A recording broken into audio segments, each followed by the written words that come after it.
વિદ્યાર્થી મિત્રો, આજે હવે એક નવો સમુદાય આપણે ભણીએ. સમુદાય પૃથુકૃમિ, પ્લેટી હેલ્મિયન્સ, ચપટા કૃમિ તરીકે બોલવામાં આવે છે, એટલે ફેટ વોર્મ બીજું નામ. તો આના ઉપરથી ખબર પડી જાય પ્રાણીઓ કે આ ચપટા પ્રાણીઓ છે.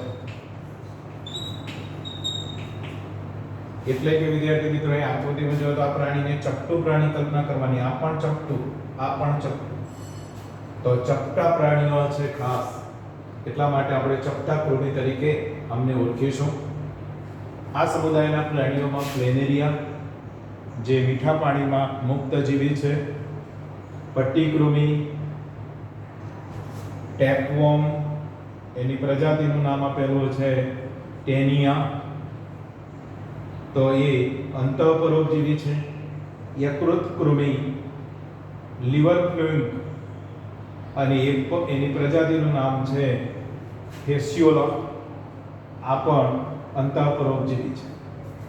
તો વિદ્યાર્થી મિત્રો, આ પ્રાણીના નિવાસની વાત કરીએ તો આમાં મુખ્યત્વે અંતઃપરોપજીવી છે. હવે અંતઃપરોપજીવી શબ્દ મારે સમજાવવાની જરૂર નથી. તો પટ્ટીકૃમિ અને યકૃતકૃમિ આના ઉદાહરણ થાય. કેટલાક મુક્તજીવી, અને મુક્તજીવીમાં હું કહી શકું કે પ્લેનેરિયા. તો આનું ઉદાહરણ થશે પ્લેનેરિયા. અને અંતઃપરોપજીવીની અંદર પટ્ટીકૃમિ, યકૃતકૃમિ. વળી પાછા મુક્તજીવી તો ક્યાં? તો પાણીમાં, એમાં પણ મીઠા પાણીની અંદર ખાસ. ચલો હવે આ પ્રાણીઓના દૈહિક આયોજનની વાત કરીએ તો મારે સ્પષ્ટ કહેવું જ પડે કે ભાઈ સૌ પ્રથમ ત્રિગર્ભસ્તરી. તો યાદ કરો, હવે કંકતધરા અને કોષ્ટાંત્રી સમુદાય દ્વિગર્ભસ્તરી હતા. આ ત્રિગર્ભસ્તરી સૌ પ્રથમ, પણ દેહકોષ્ઠ નથી, અદેહકોષ્ઠી. હવે ત્રણ ગર્ભસ્તરોને લીધે પેશી આયોજન વધારે વિકસ્યું, એટલે અંગોની રચના ઉત્પન્ન થઈ. અંગસ્તરીય આયોજન આ પ્રાણીઓની અંદર. અને સંમિતિની વાત કરું તો દ્વિપાર્શ્વીય સંમિતિ. હવે જો વિદ્યાર્થી મિત્રો, આ બધા જ શબ્દો આપણે આગળ આવી ગયા છે. ચલો, છ છિદ્રમાં અસંમિતિ હતી, મોટા ભાગે જે વાદળીઓ હતી તે. કંકતધરા અને કોષ્ટાંત્રીમાં અરીય ત્રિજ્યા સંમિતિ હતી, અને બંને દ્વિગર્ભસ્તરી હતા. બંનેમાં પેશીસ્તરીય આયોજન હતું, પણ સૌ પહેલાનો સછિદ્ર સમુદાયમાં કોષસ્તરીય આયોજન આપણે બોલ્યા, અને એની અંદર અસંમિતિની વાતો કરી આપણે. તો વિદ્યાર્થી મિત્રો, આ ચપટા પ્રાણીઓની લાક્ષણિકતા થઈ ગઈ. એટલા જ માટે ચપટા કૃમિ એવો પણ બોલાય. પૃથુ ચપટાના મિનિંગમાં જ ત્રિગર્ભસ્તરી આપણે શબ્દ બોલીએ છીએ. છતાં દેહકોષ્ઠ નથી, અદેહકોષ્ઠી. અંગસ્તરીય, અંગતંત્ર ને અંગસ્તરીય આયોજન. હવે પછીના પ્રાણીઓમાં અંગતંત્ર સ્તરીય આયોજન, અને સંમિતિમાં આપણે દ્વિપાર્શ્વ સંમિતિ ધરાવનારા પ્રાણીઓ છે. હવે વિદ્યાર્થી મિત્રો, આ પ્રાણીમાં પ્રચલન માટે જો અંતઃપરોપજીવી હશે, એમને પ્રચલન કરવાની કોઈ જરૂર નથી. મુક્તજીવી પ્રાણીઓ પ્રચલન કરશે, આ પ્લેનેરિયા જેવા પ્રાણીઓ. તો આ પ્લેનેરિયા જેવા પ્રાણીઓ એ આખો આ દેહ છે, ચપટો દેહ, એ વાળતા હોય છે, અને એના વડે પ્રચલન. એટલા માટે અહીં પ્રચલનની કોઈ નોંધ કરી નથી તમારે. પાચનની વાત કરીએ તો જો આ પ્રાણીઓની અંદર સૌ પ્રથમ અપૂર્ણ પાચન માર્ગ હું કહીશ. અપૂર્ણ પાચન માર્ગ એટલે કે વિદ્યાર્થી મિત્રો, અહીં તમે જોઈ શકો છો કે આ બહારથી દ્રવ્યો મેળવવા માટે ચૂસક, અથવા એને બીજા શબ્દમાં શોષક કહીશું. એટલે અહીંથી દ્રવ્યો મેળવાય, અને આની અંદર વિદ્યાર્થી મિત્રો આ રીતે આમાં આવેલું શાખાયુક્ત આખી અંદર આંતરડા જેવી રચના,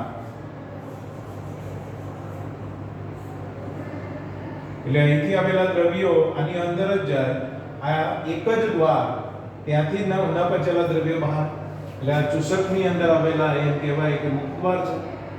એવી રીતે આ પ્રાણીઓની અંદર આ જ થઈ એનું મુખ, અને અહીંથી જે દ્રવ્યો અંદર દાખલ થાય એ દ્રવ્યો વિદ્યાર્થી મિત્રો અહીં પણ આમ જોવા જઈએ તો આવો શાખા પ્રબંધિત આખો આંતરડા જેવી રચના, એટલે એમાં દ્રવ્યો ભરાઈ રહે. આ તરફ જાય તો અહીં પણ શાખા પ્રબંધિત આવી રચના.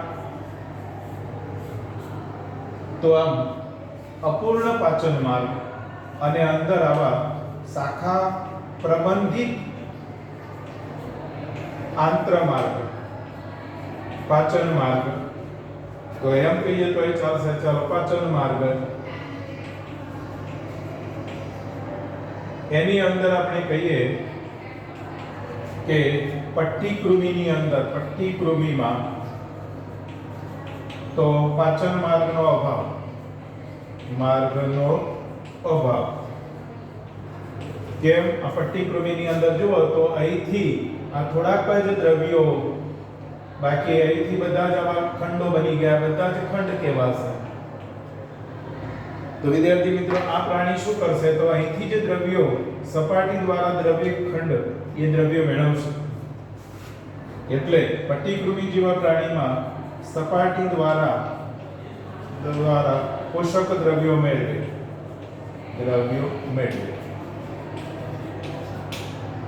એટલે પટ્ટીકૃમિની અંદર પાચન માર્ગનો અભાવ છે. અપૂર્ણ પાચન માર્ગે સૌ બોલ્યા, અને પાચન માર્ગે પાછો સૌપ્રથમ વિકસો. આગળ આપણે આવો શબ્દ નથી વાપર્યો. બીજું, આ પ્રાણીઓની અંદર એક રચના તમને દેખાય છે કે જે અંતઃપરોપજીવી પ્રાણીઓની અંદર છે, જેને આપણે અંગ્રેજીમાં હુક અથવા તો અંકુશ કહીશું. તો જેના વડે પ્રાણી સાથે ચોંટી રહેવામાં, તો આ પ્રાણીઓ અંકુશ અને ચૂસક અથવા શોષક ધરાવે છે. પણ કોણ ધરાવશે વિદ્યાર્થી મિત્રો? અંતઃપરોપજીવી ધરાવશે, મુક્તજીવી નહીં ધરાવે. આ મુક્તજીવી છે, એની અંદર એવી કોઈ રચના નથી. હવે આ પ્રાણીઓની અંદર આપણે પ્રજનન ભણતા પહેલા એક વિશિષ્ટ રચના ઉત્સર્જન અને જલ નિયમન માટે વિકસી. ઉત્સર્જન અને જલ નિયમન. ઉત્સર્જનનો મતલબ ક્લિયર હોવું જોઈએ, આ દેહધાર્મિક ક્રિયાથી શરીરમાંથી નકામા દ્રવ્યને બહાર કાઢવા. અને જલ નિયમન એટલે શરીરમાં પાણીનો જથ્થો જાળવવો. ઓસ્મોરેગ્યુલેશન તરીકે બોલીશું. તો આ માટે આ પ્રાણીઓની અંદર જ્યોત કોષો હોય છે.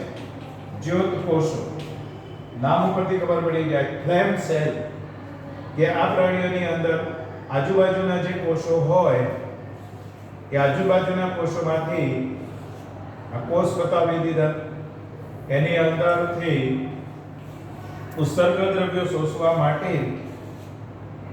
આની અંદર આવા જ્યોત કોષ જોવા મળે. અને આ જ્યોત કોષ આવી નલિકાની અંદર ખુલે, જેને આપણે ઉત્સર્ગ નલિકા કહીએ. આ એક પ્રકારનો વિશિષ્ટ કોષ છે. ચલો, બીજા કોષની માફક અંગિકાઓ પણ આની અંદર એક ખરી, આમાં પણ ખરી. આ રહી એ ઉત્સર્ગ નલિકા છે. તો આ જે કોષો છે એના નકામા દ્રવ્યો આની અંદર દાખલ થાય, વધારાનું પાણી આમાં દાખલ થાય, એની આની અંદર ફરવા, એટલે આમ વહન પામે. પણ એના છેડે આવા જ્યોત કોષો. હવે આવા જ્યોત કોષો છે એને આ જે નલિકા તરફ આવા પક્ષમોનો સમૂહ હોય છે વિદ્યાર્થી મિત્રો. પક્ષમોનો સમૂહ એટલે આમ ફ્લેમ, જ્યોત જેવું લાગે, ફ્લેમ. દાખલા તરીકે આ કોષ અને એમાં કારણ કે આમાં મૂવમેન્ટ થતું હોય છે ફ્લેમની માફક, જેમ જ્યોતની અંદર મૂવમેન્ટ થાય એટલા માટે આને નામ પડ્યું છે જ્યોત કોષો. ચલો, ઉત્સર્જન પછી આ પ્રાણીઓની અંદર આપણે હવે પ્રજનનની વાત કરીએ. તો અલિંગી પ્રજનન પણ છે. એમાં આપણે અગાઉ બોલતા હતા એ અવખંડન અથવા પુનઃસર્જન તબક્કા જેવું અલિંગી પ્રજનન. આ પ્લેનેરિયા જેવા પ્રાણીને હું 2-3 ટુકડા કરી દઉં તો દરેક ટુકડામાંથી સંપૂર્ણ પ્રાણી બની જાય, તો એ રીતે અલિંગી પ્રજનન પણ દર્શાવે છે. આ પ્રાણીઓ લિંગી પ્રજનન દર્શાવે છે, લિંગી. પણ કહી દઉં હવે કે ઉભયલિંગી છે. એનો મતલબ આપણે કહી દઈશું હવે દ્વિલિંગી, લિંગભેદ નથી, નરમાદા ન જોવા મળે. બીજી વાત કરી દઈએ આપણે કે સ્વફલન દર્શાવે છે, એટલે કે પોતાના શુક્રકોષો, પોતાના અંડકોષ, એના જ પ્રાણીના અંડકોષનું ફલન કરે, એટલે સ્વફલન દર્શાવનારા પ્રાણીઓ છે. અને પરોક્ષ વિકાસ તો ખરો જ. તો જુઓ, પરોક્ષ વિકાસ આગળ છિદ્રમય હતો, કોષ્ઠાંતરીમય હતો, અંકતરામય હતો, આમાં પણ પરોક્ષ વિકાસ. હવે પરોક્ષ વિકાસનો મતલબ મારે સમજાવવાની જરૂર ના હોય, કારણ કે ઈંડા જેવી રચનામાંથી અપૂર્ણ શિશુ બહાર નીકળે અને પછી એ પૂર્ણ શિશુમાં ફેરવાઈ જાય. તો વિદ્યાર્થી મિત્રો, આ થઈ ગયો પૃથુકૃમિ સમુદાયની વિશેષતા. હવે તમારે અગાઉના સમુદાયની વિશેષતાથી વિચારવાનું થાય કે શું ડિફરન્સ, આમાંથી કઈ કઈ બાબતો અગાઉ કરતો નવી આવી. તો જુઓ, મુખ્યત્વે અંતઃપરોક્ષ. કેટલાક મુક્તજીવીમાં મેં પ્લેનેરિયા બે અંતઃપરોક્ષ છે અને પટ્ટીકૃમિ એકૃત. ચપટા પ્રાણીઓ છે, યાદ રાખો, ચપટા. ગોળ દડા જેવા કંકત દડા, અરે નળાકાર સત્રાકાર તો સૂત્રકૃમિ, કોષ્ઠાંતરી સમુદાય, અનિયમિત જેવી રચના, તો છિદ્ર, ત્રિગર્ભસ્તરી. જો પહેલા ત્રિગર્ભસ્તરી, તો હજી આવ્યા જ નથી, તો દ્વિગર્ભસ્તરી, અદેકોષ, અંગસ્તરીય આયોજન બોલ્યા. અને સમિતિ હવે જો દ્વિપાર્શ્વ શરૂ થઈ, કારણ કે આને આપણે આ એક જ તલ વડે બે સરખા ભાગ પાડી શકીએ, બાકી નહીં પડે. આને પણ આપણે એક જ તલ વડે બે સરખા ભાગ પાડી શકીશું, એટલે દ્વિપાર્શ્વ સમિતિ. પાચન માટે જો સૌપ્રથમ પાચન માર્ગ મેં કહ્યું તમને, અને એ પણ પાછો કેવો શબ્દ વાપરે, અપૂર્ણ, કારણ કે એક જ છેડે ઓપન, બીજા છેડે ઓપન નથી ક્યાંય, એટલા માટે અપૂર્ણ. અને શાખાઓ વાળું આવું અંદરની તરફ આંતરડું જોવા મળે, માટે શાખા પ્રબંધિત આંતરડું અથવા પાચનમાં. પટ્ટીકૃમિમાં તો વળી પાચન માર્ગ અહીંથી આગળ છે જ નહીં, ખાલી અહીંથી, એટલે બાકીના કોષો, ખંડો સીધા ડાયરેક્ટ દ્રવ્યોનું શોષણ કરે, માટે સપાટી દ્વારા પોષક દ્રવ્યો મેળવે. અંકોષ અને ચૂષક ધરાવે. અંતઃપરોપજીવીની લાક્ષણિકતા, યજમાન પ્રાણી સાથે વળગી રહેવા માટે, ચોંટી રહેવા માટે અહુક અંકોષ, અને દ્રવ્યો શોષવા માટે ચૂષક અથવા શોષક કહીશું આપણે.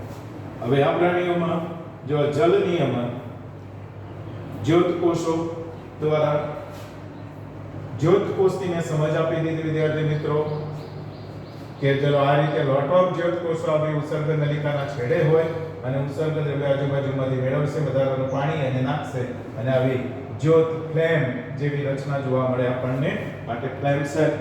અને પ્રજનનની વાત કરી આપણે, અલિંગી છે જે અવખંડન તરીકે, પુનઃસર્જન તરીકે, અને લિંગી પ્રજનનમાં બધા જ પ્રાણીઓ ઉભયલિંગી છે અને વરિષ્ઠ સ્વફલન દર્શાવનારા છે.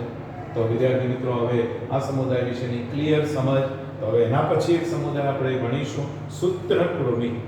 તો સૂત્રકૃમિ સમુદાય, તો પહેલા સમુદાયના ક્લિયર લક્ષણો છે, તો સૂત્રકૃમિ સમુદાયના લક્ષણોમાં તમને કોઈ તકલીફ નહીં પડે વિદ્યાર્થી મિત્રો.